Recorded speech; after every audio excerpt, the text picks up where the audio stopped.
back to the Fermented World Homebrew channel. We are right on cue. We are going to be bottling the Muddy Water, which is a brown lager. We're going to take a hydrometer reading, make sure it's the same as what the digital hydrometer was saying. Then we're going to have a taste, see where it's at, and get it bottled. It's been at the same gravity for 4 days now, so it should most definitely be ready. But that's what the digital hydrometer said. Sometimes that can be a little bit hit and miss, to say the least. But we shall flip that over just in case we do need to put it back on. Now, I'm not expecting to, just if. I'm trying to do this all day, but I've got 101 other things to flip and do. Can't do it tomorrow because I've got to go help my mum set up some flipping Halloween stuff. Not on my to-do list, that's for certain, but I told her that I'd help, so. I said around the 15 marks, that's, yeah, between 15 and 16. That is actually pretty much on point, which is good. Let's have a wee taste. And as you can see, a nice brown lager. Why not, eh?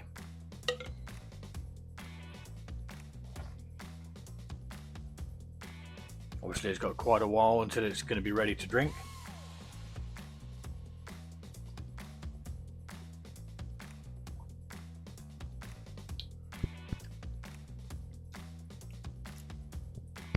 First impressions, it's good.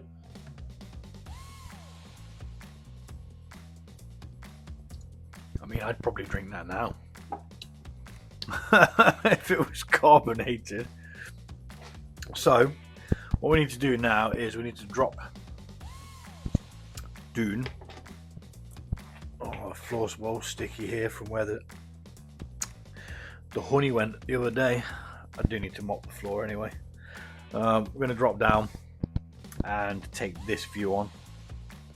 We're going to get these done, a couple of them in normal time, and then we'll speed a couple up as well, get them mostly out of the way, sped up. But let's get you dropped down there so you can see what's crack-a-lacking. So a minute ago I was trying to flip and figure out how to use this. It's mainly for the other channel, but it's one of these like flipping posho gimbal things, man, and it's just like, oh, it's a nightmare. I was trying to figure it out and I ain't got a flipping clue. It's following me around. It's got like face recognition. It follows me around and shit. I was like, mate, what have I bought? But then I'm trying to do something and it recognizes hand gestures. So every time I go like that, it stops the video. And then when I go like that again, it starts the video. I'm like, how do I turn this shit off? And I couldn't figure it out, so I just took the camera off and I put it on the flipping normal tripod. Trying to get all technically advanced and stuff. I mean, it might be okay for when I'm out walking on the other channel. It may very well be pretty good for that, but nah, mate, not for this. Flipping following me around. I mean, it's pretty clever, but it's flipping annoying as well. I don't think the quality was all that great. Anywho, let us attach the bottle wand. I mean, it is late now, to be honest. It's just gone 11 o'clock, so I'm going to get this done and chill out for a bit. Oh, we need to clear the gunky bits out first.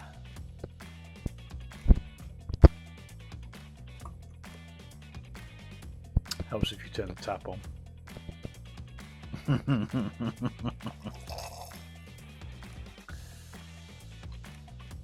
Well, that cleared out pretty quick, didn't it? Very minimal waste, which is nice. Unfortunately, my beer fridge broke, so I'm not going to be able to lager this properly. But it is quite cool out there. There's no heating in the utility room, so I expect it to get around 8 degrees. It's not going to get the just below 0 that it requires for lagering, but I can't afford to buy a new fridge at the moment. It'll have to wait until the warmer weather returns, and then brewing becomes a problem again. Oh, where's the flipping slops bucket?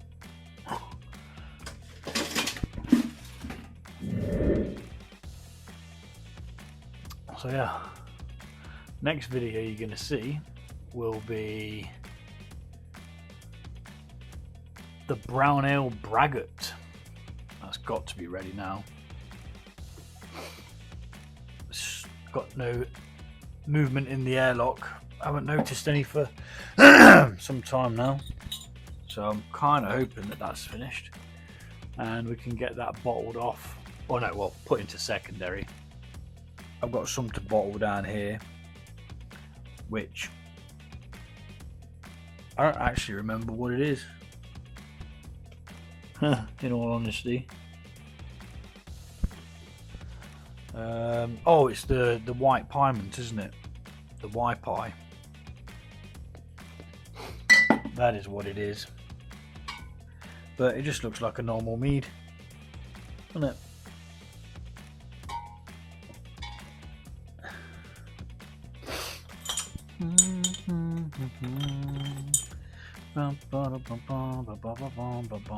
So I'll do this one, then we'll get the rest done sped up.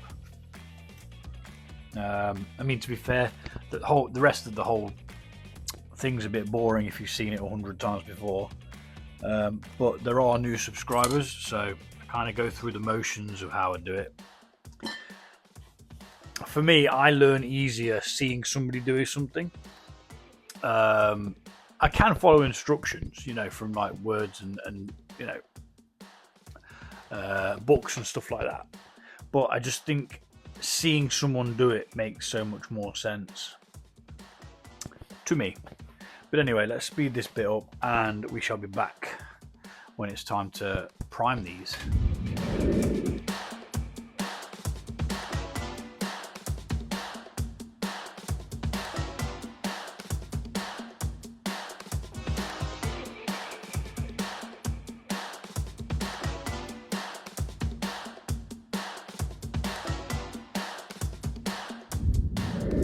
Okay, so that's it bottled off. We've got 20 bottles out of it, which is what I expected. It's around the mark that I aim for. I'm normally a bit gutted if I don't get 20 bottles. With the barley wine that I just did, we didn't get 20 bottles. I think we got 16, but that was because for the start gravity that we wanted and the expected finish, we had to use less wort, or have less wort, and not dilute it, so that we'd have the stronger beer, because that one finished at 10%, which apparently is going to take up to 3 to 6 months to mature. I normally wait a month for everything: mead, beer, cider. Just flip and drink it. Bloody flies, man. I swear to God, I hate them. I hate them. Flipping fruit flies. They need to die. Anyway, what we're going to do now is we're going to do something called priming. So we add a small amount of sugar to each one. I don't like a high carbonation, so I only use half a teaspoon. Some people will say lagers need more, but you know what? It's down to preference. If you like a high carbonation in your beers, you use 1 teaspoon. I don't particularly, so I won't. These are going to sit here for this evening, or this night. Then tomorrow at some point they're going to get moved to the store, because lager yeasts prefer colder environments. And although it doesn't feel that warm in here, it's a lot warmer than what the yeast is used to. I mean, to be honest, it could probably go in there tonight. It probably would do it a solid. So adding this small amount of sugar causes a very small fermentation to start inside the bottles, and what that then does, it gets trapped in the bottles. Because it can't go anywhere, it's forced into the alcohol, hence natural carbonation. There's other ways to carbonate. You can force carbonate with CO2 gas canisters and stuff. There's a few ways you can do it, but I like to do it the natural way because it's cheap. It doesn't cost me any gas containers. Don't have to store them or anything like that. Just nice and simple. But you can do it however you want to do it, of course. It tasted good. I'm not going to lie. It tasted good.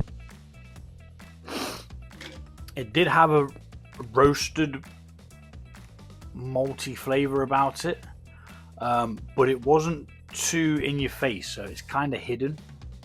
But we'll see what it's like after a month in a cool environment. So I'm going to speed the other half up and we'll be back after that.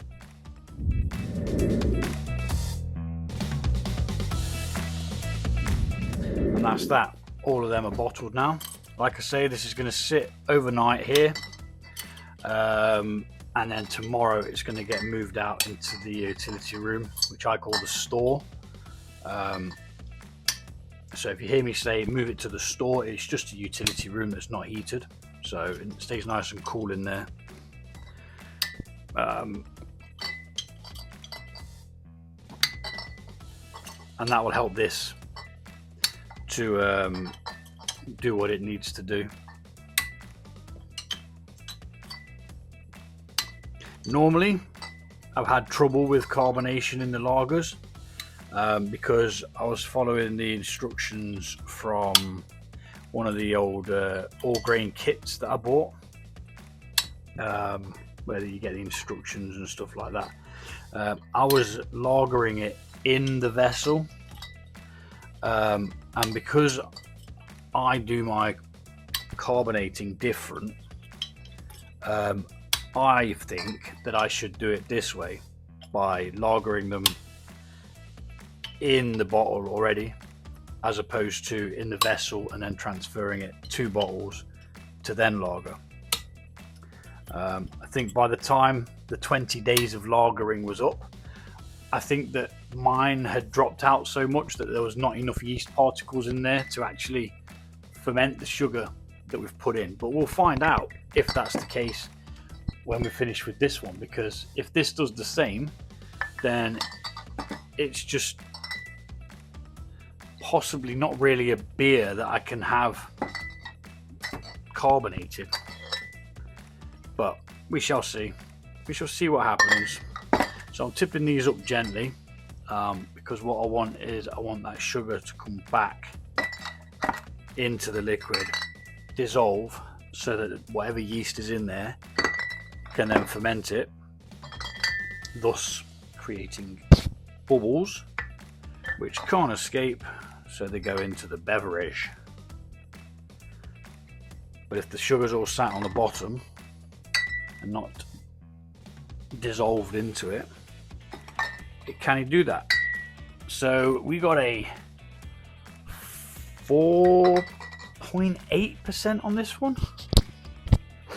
Let's just double check. I did check a second ago to bring the facts. Yeah, 4.86, so 4.8%. It's good. Tastes good. I'd recommend it. That's the end of the video. I'm absolutely pooped. It's nearly 12 o'clock, so I am going to go chill with a cup of tea. I normally drink coffee, but I'm going to have a cup of tea. Fancy a cup of tea. As I don't drink during the week. So that's 20 bottles sorted. Thanks for watching. Take it easy and I'll see you all soon.